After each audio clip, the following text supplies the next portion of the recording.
Hey guys, good morning. This video is going to be about how to celebrate the day, and also it's going to hopefully make you think about why we celebrate the way we do when we do celebrate. So like Christmas, Easter, Halloween, Thanksgiving, all these days we actually indulge.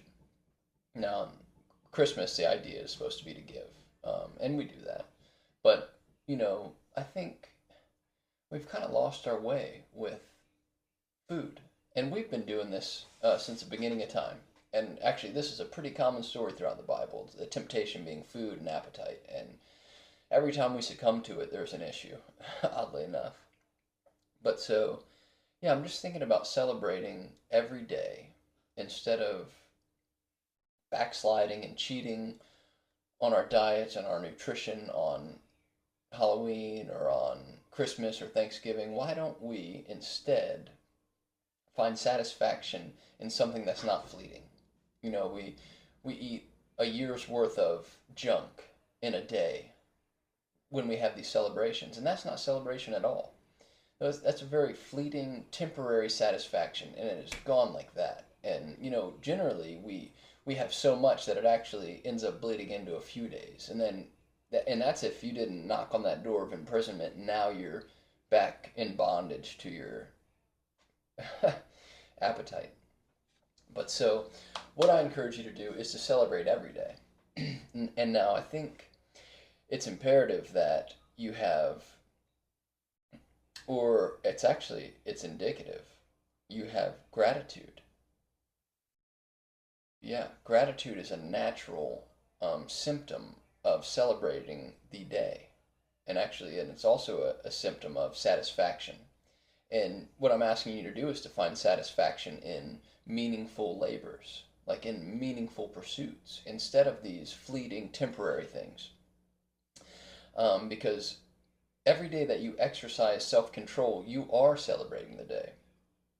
And the truth is that when your self control wavers and when you've knocked on that door of imprisonment and everything associated with that begins to bleed and pour through that door, you've already made the first misstep towards your fall. You lose your way. The path gets muddied as soon as all of that stuff comes flowing through. So, what I encourage you to find is proper footing, and make sure that the path that you're walking is in alignment with things that sustain you and prosper you. Because it's actually the small steps that make the journey. It's all these little steps that get you there. So it's like waking up, brush your teeth, make your bed, make a healthy breakfast, eat proper food, maybe have a devotional to God or read something educational. And it's all these things can be minor, tiny little celebrations throughout the day. And if you do everything as if you're doing it for God, do unto the glory of God, imagine the world that we would create. Imagine these tiny little things. If these little things were celebrations, what it would do for the bigger picture. And it alludes to this in James, actually. And all of this is kind of tied together in James, because in James, he says that it's a small rudder on the ship that steers the ship, right? So it's the small things that make these big changes in our lives as well. It's very clear if you start seeking these things. But also in James, it says to be not double-minded. Now, if you are indulgent today and disciplined tomorrow, that would be double-minded. And then now you've opened that door to, in the confusion that comes about from that. And it also says that those who are friends with God or friends with the world are at enmity with God. They're at war with God. And the reason for that is you can't, if you're friends with the world, you're doing like the world says. You're letting in all the bad stuff. You're eating the wrong foods. You're prioritizing pleasure over genuinely good things, things that grow you, things that are good for the spirit and not just good for temporary, fleeting things, which is what the world is. The world is temporary. So I guess the correlation I'm making is to be of one mind. Every day is a chance to celebrate your discipline and to celebrate your small steps and to celebrate. Just do everything unto the glory of God. It's like when God asks you to jump, you don't say how high, you jump as high as you possibly can.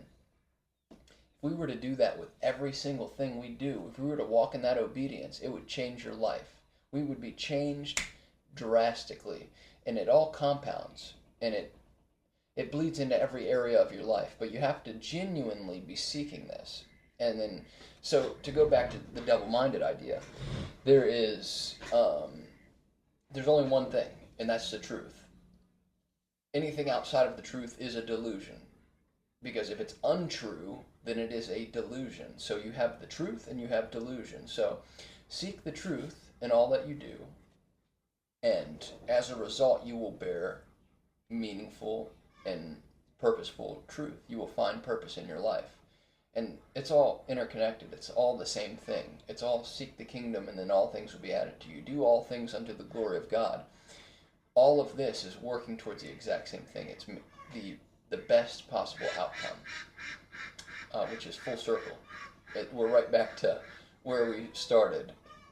So it's just a matter of celebrating all things, even the little things, and doing everything to the best of your ability. And there you are going to waver here and there. But the single mind focuses on the solution. It focuses on getting back on the path. The double mind stares and it sees the distractions to the side of the path. But the single mind is focused forward. So today, that's what I encourage you to do. And if you guys found any truth in this, hit the like button. And as always, thank you for your time.